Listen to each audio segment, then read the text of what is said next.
কাগজখনি নিলিখাকৈ আছিলে পৰি তুমি আহি লিখি দিলা ভাল পাওঁ বুলি অ মৰম ভাল পাওঁ বুলি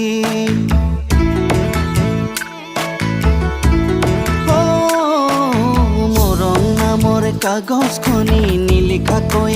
আছিলে পৰি তুমি আহি লিখি দিলা ভাল পাওঁ বুলি অ মৰম ভাল পাওঁ